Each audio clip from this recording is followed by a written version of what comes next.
میں ہر وقت سوچتا رہتا تھا کہ خدا سچا ہے یا میں سچا ہوں۔ سنا تھا کہ خدا بے گناہوں کو سزا نہیں دیتا، مگر مجھے خدا نے کس گناہ کی سزا دی تھی؟ میرے بچوں کو کس گناہ کی سزا دی تھی؟ میں 5 سال اسی الجھن میں مبتلا رہا۔ کچھ دن گزرے، فوج کے 2 افسر قید خانے میں آئے۔ وہ اس کام کے لیے جس پر ہم آئے ہوئے ہیں آدمی تلاش کر رہے تھے۔ میں اپنے آپ کو پیش نہیں کرنا چاہتا تھا کیونکہ یہ بادشاہوں کے لڑائی جھگڑے تھے۔ مجھے کسی بادشاہ کے ساتھ دلچسپی نہیں تھی، لیکن میں نے جب سنا کہ چند ایک عیسائی لڑکیوں کو مسلمانوں کی قید سے آزاد کرانا ہے تو میرے دل میں اپنی بہن کا خیال آ گیا۔ ہمیں بتایا گیا تھا کہ مسلمان قابل نفرت قوم ہے۔ میں نے یہ ارادہ کیا کہ میں عیسائی لڑکیوں کو مسلمانوں کی قید سے آزاد کراؤں گا تو خدا اگر سچا ہے تو میری بہن کو اس ظالم عیسائی کے پنجے سے چھڑا دے گا۔ پھر فوجی افسروں نے کہا کہ ایک مسلمان بادشاہ کو قتل کرنا ہے تو میں نے اسے جزا کا کام سمجھا اور اپنے آپ کو پیش کر دیا، مگر شرط یہ رکھی کہ مجھے اتنی رقم دی جائے جو میں اپنے کنبے کو دے سکوں۔ انہوں نے رقم دینے کا وعدہ کیا اور یہ بھی کہا کہ تم سمندر پار مارے گئے تو تمہارے کنبے کو اتنی زیادہ رقم دی جائے گی کہ ساری عمر کے لیے وہ کسی کے محتاج نہیں رہیں گے۔ اس نے اپنے ساتھیوں کی طرف اشارہ کر کے کہا، یہ 2 میرے ساتھ قید خانے میں تھے۔ انہوں نے بھی اپنے آپ کو پیش کر دیا۔ ہم سے سینکڑوں باتیں پوچھی گئی۔ ہم تینوں نے انہیں یقین دلایا کہ ہم اپنی قوم اور اپنے مذہب کو دھوکہ نہیں دیں گے۔ میں نے دراصل اپنے کنبے کے لیے اپنی جان فروخت کر دی ہے۔ قید خانے سے نکالنے سے پہلے ایک پادری نے ہمیں بتایا کہ مسلمانوں کا قتل عام تمام گناہ بخشوا دیتا ہے اور عیسائی لڑکیوں کو مسلمانوں کی قید سے آزاد کراؤ گے تو سیدھے جنت میں جاؤ گے۔ میں نے پادری سے پوچھا کہ خدا کہاں ہے؟ اس نے جو جواب دیا اس سے میری تسلی نہ ہوئی۔ میں نے صلیب پر ہاتھ رکھ کر حلف اٹھایا۔ ہمیں باہر نکالا گیا، مجھے میرے گھر لے گئے۔ میرے گھر والوں کو انہوں نے بہت سی رقم دی۔ میں مطمئن ہو گیا۔ اب میرے دوستو، مجھے اپنا حلف پورا کرنا ہے۔ میں دیکھنا چاہتا ہوں کہ میرا خدا کہاں ہے۔ کیا ایک مسلمان بادشاہ کو قتل کر کے خدا نظر آ جائے گا؟ تم پاگل ہو، کمانڈر نے کہا۔ تم نے جتنی باتیں کی ہیں ان میں مجھے عقل کی ذرا سی بو بھی نہیں آئی۔ اس نے بڑی اچھی باتیں کی ہیں، اس کے ایک ساتھی نے کہا۔ میں اس کا ساتھ دوں گا۔ مجھے ایک لڑکی کی ضرورت ہے، میگنا نامریوس نے لڑکیوں کی طرف دیکھ کر کہا۔ میں لڑکی کی جان اور عزت کا ذمہ دار ہوں۔ لڑکی کے بغیر میں صلاح الدین ایوبی تک نہیں پہنچ سکوں گا۔ جب سے آیا ہوں سوچ رہا ہوں کہ صلاح الدین ایوبی کے ساتھ تنہائی میں کس طرح مل سکتا ہوں۔ موبی اٹھ کر اس کے ساتھ جا کھڑی ہوئی اور بولی، میں اس کے ساتھ جاؤں گی۔ ہم تمہیں بڑی مشکل سے آزاد کرا کے لائے ہیں موبی، کمانڈر نے کہا۔ میں تمہیں ایسی خطرناک مہم پر جانے کی اجازت نہیں دے سکتا۔ مجھے اپنی عصمت کا انتقام لینا ہے، موبی نے کہا۔ میں صلاح الدین ایوبی کی خوابگاہ میں آسانی سے داخل ہو سکتی ہوں۔ مجھے معلوم ہے کہ مسلمانوں کا رتبہ جتنا اونچا ہوتا ہے وہ خوبصورت لڑکیوں کا اتنا ہی زیادہ شیدائی ہو جاتا ہے۔ صلاح الدین ایوبی کو محسوس تک نہ ہوگا کہ وہ اپنی زندگی میں آخری لڑکی دیکھ رہا ہے۔ بہت دیر کی بحث و تکرار کے بعد میگنا نامریوس اپنے ایک ساتھی اور موبی کے ساتھ اپنی پارٹی سے رخصت ہوا۔ سب نے انہیں دعاؤں کے ساتھ الوداع کہا۔ انہوں نے 2 اونٹ لیے، ایک پر موبی سوار ہوئی اور دوسرے پر دونوں مرد۔ ان کے پاس مصر کے سکے تھے اور سونے کی اشرفیاں بھی۔ دونوں مردوں نے چوغے اوڑھ لیے تھے۔ میگنا نامریوس کی داڑھی خاصی لمبی ہو گئی تھی۔ قید خانے میں دھوپ میں مشقت کر کے اس کا رنگ اٹلی کے باشندوں کی طرح گورا نہیں رہا تھا بلکہ سیاہی مائل ہو گیا تھا۔ اس سے اس پر شک نہیں کیا جا سکتا تھا کہ وہ یورپی ہے۔ بھیس بدلنے کے لیے انہیں کپڑے دے کر بھیجا گیا تھا، مگر ایک رکاوٹ تھی جس کا بظاہر کوئی علاج نہیں تھا۔ وہ یہ کہ میگنا نامریوس اٹلی کی زبان کے سوا کوئی اور زبان نہیں جانتا تھا۔ موبی مصر کی زبان بول سکتی تھی، دوسرا جو آدمی ان کے ساتھ گیا تھا وہ بھی مصر کی زبان نہیں جانتا تھا۔ انہیں اس کا کوئی علاج کرنا تھا۔ وہ رات کو ہی چل پڑے۔ موبی راستے سے واقف ہو چکی تھی، وہ قاہرہ ہی سے آئی تھی۔ میگنا نامریوس نے اس پر بھی ایک چوغا ڈال دیا اور اس کے سر پر دوپٹے کی طرح چادر اڑا دی۔ صبح کی روشنی میں سلطان ایوبی کے ان سواروں کا دستہ جو ان کے تعاقب میں گیا تھا گھوڑوں کے کھرے دیکھ کر روانہ ہو گیا۔ یہ بہت سے گھوڑوں کے نشان تھے جو چھپ ہی نہیں سکتے تھے۔ صبح سے پہلے صلیبیوں کی پارٹی لڑکیوں کو ساتھ لے کر چل پڑی۔ ان کی رفتار خاصی تیز تھی۔ ان کے تعاقب میں جانے والوں کا سفر رک گیا کیونکہ رات کے وقت وہ زمین کو نہیں دیکھ سکتے تھے، مگر صلیبیوں نے سفر جاری رکھا۔ وہ آدھی رات کے وقت پڑاؤ کرنا چاہتے تھے۔ وہ بہت جلدی میں تھے۔ صبح کے دھندلکے میں صلیبی جو آدھی رات کے وقت رکے تھے چل پڑے۔ ان کے تعاقب میں جانے والوں کی پارٹی صبح کی روشنی میں روانہ ہوئی۔ میگنا نامریوس نے عقل مندی کی تھی کہ وہ اونٹوں پر گیا تھا۔ اونٹ بھوک اور پیاس کی پرواہ نہیں کرتا، رکے بغیر گھوڑے کی نسبت بہت زیادہ سفر کر لیتا ہے۔ اس سے میگنا نامریوس کا سفر تیزی سے طے ہو رہا تھا۔ سورج غروب ہونے میں ابھی دیر تھی جب انہیں لاشیں نظر آئیں۔ علی بن سفیان کے نائب نے بالیان کی لاش پہچان لی۔ اس کا چہرہ سلامت تھا۔ اس کے قریب اس کے 6 دوستوں کی لاشیں پڑی تھیں۔ گدھوں اور درندوں نے زیادہ تر گوشت کھا لیا تھا۔ سوار حیران تھے کہ یہ کیا معاملہ ہے۔ خون بتاتا تھا کہ انہیں مرے ہوئے زیادہ دن نہیں گزرے۔ اگر یہ بغاوت کی رات مرے ہوتے تو خون کا نشان نہ ہوتا اور ان کی صرف ہڈیاں رہ جاتی۔ یہ ایک معمہ تھا جسے کوئی نہ سمجھ سکا۔ وہاں سے پھر گھوڑوں کے نشان چلے۔ سواروں نے گھوڑے دوڑا دیے۔ نصف میل تک گئے تو اونٹوں کے پاؤں کے نشان بھی نظر آئے۔ وہ بڑھتے ہی چلے گئے۔ سورج غروب ہوا تو بھی نہیں رکے، کیونکہ اب مٹی کے اونچے نیچے ٹیلوں کا علاقہ شروع ہو گیا تھا جس میں ایک راستہ بل کھاتا ہوا گزرتا تھا۔ اس کے علاوہ وہاں سے گزرنے کا اور کوئی راستہ نہیں تھا۔ صلیبی اسی راستے سے گزرے تھے اور بحیرہ روم کی طرف چلے جا رہے تھے۔ ٹیلوں کا علاقہ دور تک پھیلا ہوا تھا۔ وہاں سے تعقب کرنے والے نکلے تو رک گئے، کیونکہ آگے ریتلا میدان آ گیا تھا۔ صبح کے وقت چلے تو کسی نے کہا سمندر کی ہوا آنے لگی ہے۔ سمندر دور نہیں تھا، مگر صلیبی ابھی تک نظر نہیں آ رہے تھے۔ راستے میں ایک جگہ کھانے کے بچے کچھ ٹکڑوں سے پتہ چلا کہ رات یہاں کچھ لوگ رکے تھے۔ گھوڑے بھی یہیں باندھے گئے تھے۔ پھر یہ گھوڑے وہاں سے چلے۔ زمین کو دیکھ کر تعقب کرنے والوں نے گھوڑوں کو ایڑیں لگا دی۔ سورج اپنا سفر طے کرتا گیا اور آگے نکل گیا۔ گھوڑوں کو ایک جگہ آرام دیا گیا، پانی پلایا اور یہ دستہ روانہ ہو گیا۔ سمندر کی ہوائیں تیز ہو گئی تھیں اور ان میں سمندر کی بو صاف محسوس ہوتی تھی۔ پھر ساحل کی چٹانیں نظر آنے لگیں۔ زمین جتا رہی تھی کہ گھوڑے آگے آگے جا رہے ہیں اور یہ بے شمار گھوڑے ہیں۔ ساحل کی چٹانیں گھوڑوں کی رفتار سے قریب آ رہی تھیں۔ تعقب کرنے والوں کو ایک چٹان پر 2 آدمی نظر آئے۔ وہ اسی طرف دیکھ رہے تھے۔ وہ تیزی سے سمندر کی طرف اتر گئے۔ گھوڑے اور تیز ہو گئے۔ چٹانوں کے قریب گئے تو انہیں گھوڑے روکنے پڑے، کیونکہ کئی جگہوں سے چٹانوں کے پیچھے جایا جا سکتا تھا۔ ایک آدمی کو چٹان پر چڑھ کے آگے دیکھنے کو بھیجا گیا۔ وہ آدمی گھوڑے سے اتر کر دوڑتا گیا اور ایک چٹان پر چڑھنے لگا۔ اوپر جا کر اس نے لیٹ کر دوسری طرف دیکھا اور پیچھے ہٹ آیا۔ وہیں سے اس نے سواروں کو اشارہ کیا کہ پیدل آؤ۔ سوار گھوڑوں سے اترے اور دوڑتے ہوئے چٹان تک گئے۔ سب سے پہلے علی بن سفیان کا نائب اوپر گیا۔ اس نے آگے دیکھا اور دوڑ کر نیچے اترا۔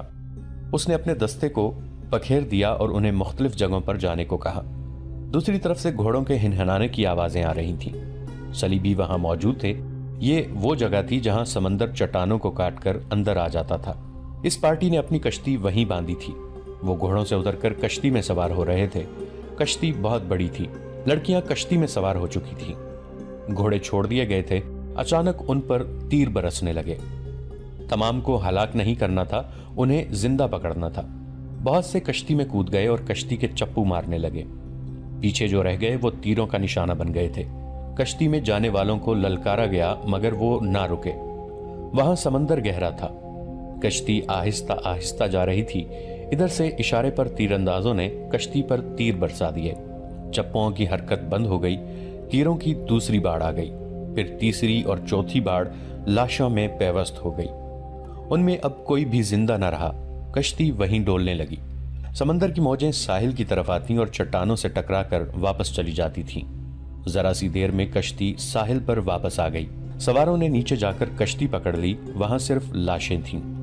لڑکیاں بھی مر چکی تھیں۔ بعض کو 2 تیر لگے تھے۔ کشتی کو باندھ دیا گیا اور سواروں کا دستہ محاذ کی طرف روانہ ہو گیا۔ کیمپ دور نہیں تھا۔ میگنا نامریوس قاہرہ کی ایک سرائے میں قیام پذیر تھا۔ اس سرائے کا ایک حصہ عام اور کمتر مسافروں کے لیے تھا اور دوسرا حصہ امراء اور اونچی حیثیت کے مسافروں کے لیے۔ اس حصے میں دولت مند تاجر بھی قیام کرتے تھے۔ ان کے لیے شراب اور ناچنے گانے والیاں بھی مہیا کی جاتی تھیں۔ میگنا نامریوس اسی خاص حصے میں ٹھہرا۔ موبی کو اس نے اپنی بیوی بتایا اور اپنے ساتھی کو معتمد ملازم۔ موبی کی خوبصورتی اور جوانی نے سرائے والوں پر میگنا نامریوس کا رعب طاری کر دیا۔ ایسی حسین اور جوان بیوی کسی بڑے دولت مند ہی کی ہو سکتی تھی۔ سرائے والوں نے اس کی طرف خصوصی توجہ دی۔ موبی نے اپنے آپ کو مسلمان ظاہر کر کے صلاح الدین ایوبی کے گھر اور دفتر کے متعلق معلومات حاصل کر لیں۔ اس نے یہ بھی معلوم کر لیا تھا کہ سلطان ایوبی نے سوڈانیوں کو معافی دے دی ہے اور سوڈانی فوج توڑ دی ہے۔ اسے یہ بھی پتہ چل گیا کہ سوڈانی سالاروں اور کمانداروں وغیرہ کے حرم خالی کر دیے گئے ہیں، اور یہ بھی کہ انہیں زرعی زمینیں دی جا رہی ہیں۔ یہ میگنا نامریوس کی غیر معمولی دلیری تھی یا غیر معمولی حماقت کہ وہ اس ملک کی زبان تک نہیں جانتا تھا۔ پھر بھی اتنے خطرناک مشن پر آ گیا تھا۔ اسے اس قسم کے قتل کی اور اتنے بڑے رتبے کے انسان تک رسائی حاصل کرنے کی کوئی ٹریننگ نہیں دی گئی تھی۔ وہ ذہنی لحاظ سے انتشار اور خلفشار کا مریض تھا، پھر بھی وہ صلاح الدین ایوبی کو قتل کرنے آیا، جس کے ارد گرد محافظوں کا پورا دستہ موجود رہتا تھا۔ اس کے دستے کے کمانڈر نے اسے کہا تھا کہ تم پاگل ہو، تم نے جتنی باتیں کی ہیں ان میں مجھے ذرا سی بھی عقل کی بو نہیں آئی۔ بظاہر میگنا نامریوس پاگل ہی تھا۔ یہ ایک تاریخی حقیقت ہے کہ بڑے آدمیوں کو قتل کرنے والے عموماً پاگل ہوتے ہیں۔ اگر پاگل نہیں تو ان کے ذہنی توازن میں کچھ نہ کچھ گڑبڑ ضرور ہوتی ہے۔ یہی کیفیت اٹلی کے اس سزا یافتہ آدمی کی تھی۔ اس کے پاس ایک ہتھیار ایسا تھا جو ڈھال کا کام بھی دے سکتا تھا۔ یہ تھی موبی۔ موبی صرف مصر کی زبان ہی نہیں جانتی تھی، بلکہ اسے اور اس کی مری ہوئی 6 ساتھی لڑکیوں کو مصری اور عربی مسلمان کے رہن سہن، تہذیب و تمدن اور دیگر معاشرتی اونچ نیچ کے متعلق لمبے عرصے کے لیے ٹریننگ دی گئی تھی۔ وہ مسلمان مردوں کی نفسیات سے بھی واقف تھی، اداکاری کی ماہر تھی، اور سب سے بڑی خوبی یہ تھی کہ وہ مردوں کو انگلیوں پر نشانہ اور بوقت ضرورت اپنا پورا جسم ننگا کر کے کسی مرد کو پیش کرنا بھی جانتی تھی۔ یہ تو کوئی نہیں بتا سکتا کہ بند کمرے میں میگنا نامریوس، موبی اور ان کے ساتھی نے کیا باتیں کیں اور کیا منصوبہ بنایا۔ البتہ ایسا ثبوت پرانی تحریروں میں ملتا ہے کہ 4 روز سرائے میں قیام کے بعد میگنا نامریوس باہر نکلا تو اس کی داڑھی دھلی دھلائی تھی۔ اس کے چہرے کا رنگ سوڈانیوں کی طرح گہرا تھا، جو مصنوعی ہو سکتا تھا لیکن مصنوعی لگتا نہیں تھا۔ اس نے معمولی قسم کا چوغا اور سر پر معمولی قسم کا رومال اور عمامہ باندھ رکھا تھا۔ موبی سر سے پاؤں تک سیاہ برقع نما لبادے میں تھی اور اس کے چہرے پر باریک نقاب اس طرح پڑا تھا کہ ہونٹ اور ٹھوڑی ڈھکی ہوئی تھی۔ پیشانی تک چہرہ ننگا تھا۔ پیشانی پر اس کے بھورے ریشمی بال پڑے ہوئے تھے اور اس کا حسن ایسا نکھرا ہوا تھا کہ راہ جاتے لوگ رک کر دیکھتے تھے۔ ان کا ساتھی معمولی سے لباس میں تھا، جس سے پتہ چلتا تھا کہ نوکر ہے۔ سرائے کے باہر 2 نہایت اعلیٰ نسل کے گھوڑے کھڑے تھے۔ یہ سرائے والوں نے میگنا نامریوس کے لیے اجرت پر منگوائے تھے، کیونکہ اس نے کہا تھا کہ وہ اپنی بیوی کے ساتھ سیر کے لیے جانا چاہتا ہے۔ میگنا نامریوس اور موبی گھوڑوں پر سوار ہو گئے، اور جب گھوڑے چلے تو ان کا ساتھی نوکروں کی طرح پیچھے پیچھے چل پڑا۔ صلاح الدین ایوبی اپنے نائبین کو سامنے بٹھائے سوڈانیوں سے متعلق احکامات دے رہے تھے۔ وہ یہ کام بہت جلدی ختم کرنا چاہتے تھے، کیونکہ انہوں نے فیصلہ کر لیا تھا کہ سلطان زنگی رحمۃ اللہ علیہ کی بھیجی ہوئی فوج مصر کی نئی فوج اور وفادار سوڈانیوں کو ساتھ ملا کر ایک فوج بنائیں گے اور فوری طور پر یروشلم پر چڑھائی کریں گے۔ بحرہ روم کی شکست کے بعد، جبکہ سلطان زنگی نے فرینکیوں کو بھی شکست دے دی تھی، ایک لمبے عرصے تک صلیبیوں کے سنبھلنے کا کوئی امکان نہیں تھا۔ ان کے سنبھلنے سے پہلے ہی سلطان ایوبی ان سے یروشلم چھیننے کا منصوبہ بنا چکے تھے۔ اس سے پہلے وہ سوڈانیوں کو زمینوں پر آباد کر دینا چاہتے تھے تاکہ کھیتی باڑی میں الجھ جائیں اور ان کی بغاوت کا امکان نہ رہے۔ نئی فوج کی تنظیم نو اور ہزارہ سوڈانیوں کو زمینوں پر آباد کرنے کا کام آسان نہیں تھا۔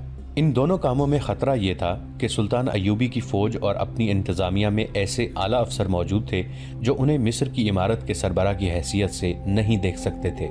سوڈانیوں کی فوج کو توڑ کر بھی سلطان ایوبی نے اپنے خلاف خطرہ کھڑا کر لیا تھا۔ اس فوج کے چند ایک اعلیٰ حکام زندہ تھے۔ انہوں نے سلطان کی اطاعت قبول کر لی تھی، مگر علی بن سفیان کی انٹیلیجنس بتا رہی تھی کہ بغاوت کی راکھ میں ابھی کچھ چنگاریاں موجود ہیں۔ انٹیلیجنس کی رپورٹ یہ بھی تھی کہ ان کے باغی سربراہوں کو اپنی شکست کا اتنا افسوس نہیں تھا جتنا صلیبیوں کی شکست کا غم ہے، کیونکہ وہ بغاوت دب جانے کے بعد بھی صلیبیوں سے مدد لینا چاہتے تھے، اور مصر کی انتظامیہ اور فوج کے 2-3 اعلیٰ حکام کو سوڈانیوں کی شکست کا افسوس تھا، کیونکہ وہ آس لگائے بیٹھے تھے کہ صلاح الدین ایوبی مارا جائے گا یا بھاگ جائے گا۔ یہ ایمان فروشوں کا ٹولہ تھا، لیکن سلطان ایوبی کا ایمان مضبوط تھا۔ انہوں نے مخالفین سے واقف ہوتے ہوئے بھی ان کے خلاف کوئی کارروائی نہ کی، ان کے ساتھ نرمی سے اور خلوص سے پیش آتے رہے۔ کسی محفل میں انہوں نے ان کے خلاف کوئی بات نہ کی، اور جب کبھی انہوں نے ماتحتوں اور فوج سے خطاب کیا تو ایسے الفاظ کبھی نہ کہے کہ میں اپنے مخالفین کو مزہ چکھا دوں گا۔ کبھی دھمکی آمیز یا طنزیہ الفاظ استعمال نہیں کیے۔